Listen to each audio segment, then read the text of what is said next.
Hey lovelies, I know it's been probably over a week since I came on here. I just been, allowing negativity to consume me. I'm still in the process of mourning and grieving. Is today the 8th or the 7th?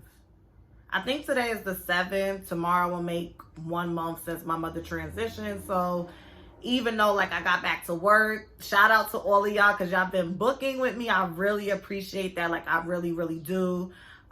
If you want to book a spiritual advising session or an intuitive session, whether it be email or phone, the link for that will be pinned in the comments. We have very affordable options, so make sure you check that out. I got to get the reviews up because people have just been like, oh my God, this is so good. So I've been busy with that too, tending to lovelies who are booking consultations with me.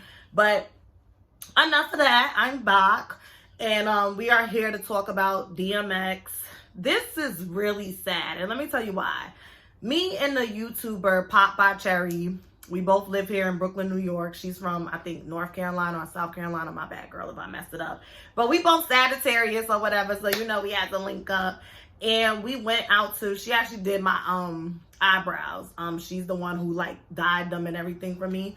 We went to get some seafood because y'all know I love some seafood. We went to a seafood boil. Shout out to Captain Louis. Captain Louis in Harlem. The shit was good. Even though I didn't really eat my food there, I had mad drinks. But when I got home and put some butter on that bitch and put it in the pan and put it in the oven to warm it up, it was good. I was just talking to her about DMX because we was talking about astrology, and I was like, yeah, DMX is a Sagittarius sun, he's a Virgo moon. Oh wait, before I continue, hit the thumbs up because I know y'all got excited. Y'all see my face, y'all was like, oh shit, Queen Lovely posted. Make sure you hit the thumbs up, comment below to let me know what you think because that helps us with the algorithm, for those of you that's like, what that mean, so that more people could see this video so we could get more community members. And if this is your first time here, make sure you subscribe and hit and enable that notification bell so you know when I post more videos such as this. So I was just saying, yeah, he's a Sagittarius sun, Virgo moon.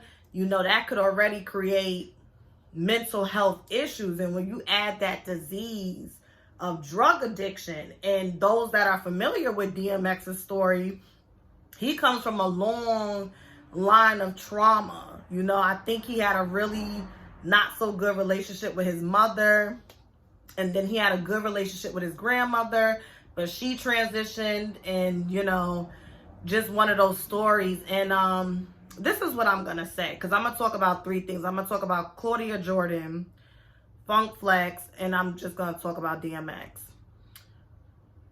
I really think as a collective, when we start to treat addiction as a disease, it will be easier to help people who are battling with that remedy it and overcome it. Because I think the fact that we still look down on people that are like crackheads or base heads, heroin addicts, whatever the case may be, that can be a thing. You know what I mean? And the reason why I say this, and I know these 2 things are isolated situations, when I was watching that show, that limited series on HBO Max, It's a Sin, which talked about the AIDS epidemic from very early on, 1981. They covered it over a 10-year span from 1981 to 1991 in London. And at that time, in the beginning, it was mostly attacking gay white men. And it was very interesting to see the parallels and how this was handled in London and the United States. And this black girl who was a friend to her, she's I don't think she was queer or gay or lesbian, but her friends were. She was very supportive. It's a beautiful show. You guys should definitely go and check it out. It's a limited series. I think it's about 5 or 6 episodes. Beautiful. She's just so beautiful. I don't want to spoil it, but she had a talk with one of her friend's moms, and she basically said, you are the reason. You're the reason, and people like you are the reason why this virus, are part of the reason why this virus is running rampant, because you're not allowing people to be themselves. You're telling people that if they're gay, if they're in same-sex marriages, relationships, having, you know, sexual relations, it's a sin. They're horrible. They're going to hell. So when you constantly drill into somebody's subconscious, whether you're verbalizing it or whether they're watching it on TV or seeing it depicted in media, that to do this makes you a horrible person. To do that, it makes you a horrible person. If this happens to be part of the totality of who you are as a character, it can become very, very hard, and it could kill you. Like, that alone could kill your spirit. That something that I did not even choose for myself to a certain degree is the reason, like, automatically I'm just deemed bad. And granted, I don't know how DMX started drugs, you know what I mean? But I know he didn't choose this life of this battle of addiction and this disease for himself. I don't think anybody cognizantly chooses to, you know, rob and steal people, be in and out of jail, sell their bodies, have sexual relations where they're really desperate and they want to get a hit. I don't think anybody chooses that. Unfortunately, these are just the things that come with that addiction of disease. And I feel like if we could have more safe spaces and more intelligent conversations about drug addicts and that disease, maybe people will feel more comfortable to ask for help and get help. Because if you a crackhead or a cokehead or you doing heroin, but you still showing up and clocking in and everything together, you hiding it. Like, okay, I'm not gonna let y'all know until y'all find out on your own. You know, you walk in on me on the bathroom, throwing something up my nose, or, you know, injecting myself. Like, that's just not information you share with people unless these are the people that you're getting high with. So, and it's like in the show, if you watch It's a Sin, I don't want to give it away, that was the problem. Like, some people were gay, but they didn't want to share it with their families. And then when AIDS and HIV came out, if you got it because you're gay and it's a sin. Like, child, woo child, the ignorance. I know people are ignorant today in 2021, but I'm glad we don't have the ignorance from the 80s and the 90s in 2021, because we would be dead. I just don't know how our parents made it out. So go home and forgive your mommy and daddy for not being good parents, because they ain't have much to work with. So that's my opinion of DMX. When I seen his picture, I instantly, you know, said a prayer for him, because I found it funny that me and Cherry was just talking about him the day before. I feel like me and her went out on a Friday and that news broke Saturday morning, or it was Friday evening. Who do I want? Claudia Jordan, because she's going to be short. I feel like Claudia Jordan knows what she's doing. You have a show on Fox Soul. Now, I'm going to give her props. I have a feeling that Claudia Jordan is going to build a house over there, because she has, I think, 2 or 3 shows going on over there. And her shows are the most lucrative right now. We always see clips from her shows on the Shade Room, the Neighborhood Talk, the Jasmine brand. And she was very smart. Yeah, one of my nails came off. You see one of my wings. Sister can't fly with one wing. Whoever could tell me what movie that's from first, whatever comment I see with the name of the movie, you get a free 3-card reading, okay? Because I appreciate people that know. And tell me it has to be the original movie too, not the redo. So, yeah. Basically, she tweeted out, "Rest in paradise, DMX." I'm sorry. I think she did it on purpose. Claudia, you are a seasoned personality in this game. You done did reality television. You done did stand-up comedy. You are now doing the radio personality thing. And even before that, I think you was a radio personality. You understand the nature of social media. And see, the thing that I don't like about Claudia, she likes to do this thing. Oh, I know y'all like to, you know, make me the bad guy. It's okay. It's like, I hate when people, not hate, but I do not recommend that Claudia or anybody speak that over themselves, because the power of the tongue is serious. That's like when Cardi B put in her profile most hated. Why would you put in your profile most hated and proclaim that over yourself and then be sensitive as hell when people are chewing your ass up and spitting you out every day.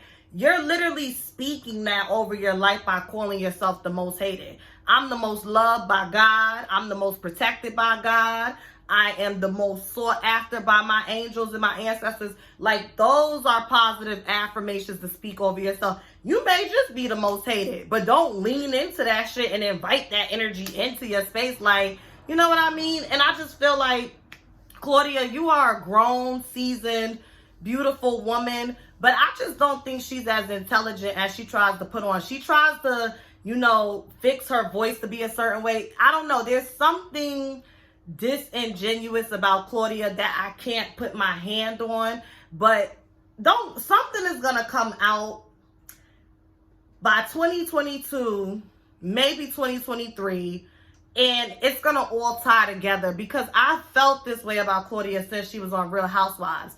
I feel like she purposely comments on things on social media to create controversy, to generate that traffic to her show.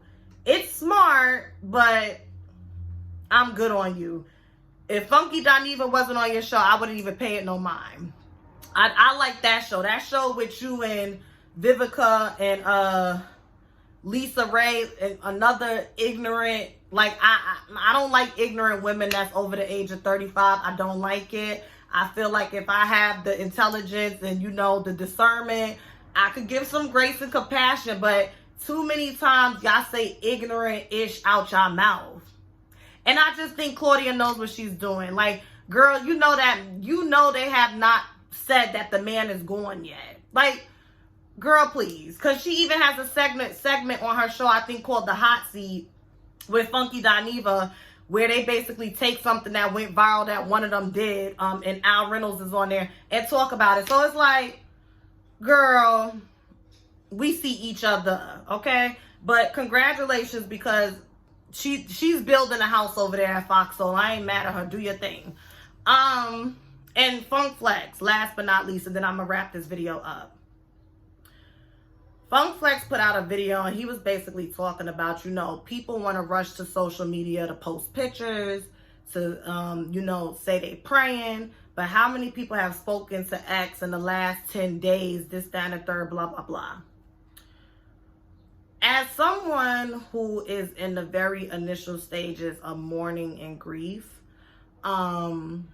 I feel like that's what's going on with Funk Flex. So here's the thing. I'm not a big fan of Funk Flex and how he carries himself as a person. But I respect Funk Flex because he represents New York City hip-hop to me. I am a New Yorker through and through. I love New York. I love everything about it. And I love traditional New York City hip-hop. This is why I like people like a Dave East and, you know, Method Man and 50 Cent, Fat Joe, Jim Jones, you know, G-Unit, everybody. Like, all of those people that came from that era, like the 90s coming into the early 2000s, I love them. Votto, you know, like, I like music like that. I just do. And we all know Hot 97 was like the first hip-hop station in New York City. And Funk Flex was there when it was an idea, when it was a concept, and when it became a reality. And he built a home at Hot 97. And I could appreciate Funk Flex because even in the midst of hip-hop changing and what the consumer wants and what the people at the label want to push out, he still goes out of his way to find underground freestylers, lyricists, and whatever the case may be, rappers, and he shines light on them in 2021. I'm not saying he's the only one doing it, but I gotta give props that he's staying true to his roots. That's a true hip-hop head.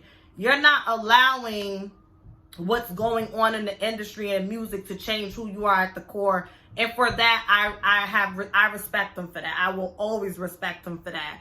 I think he has experiences, memories, interviews, and moments with DMX that are near and dear to his heart.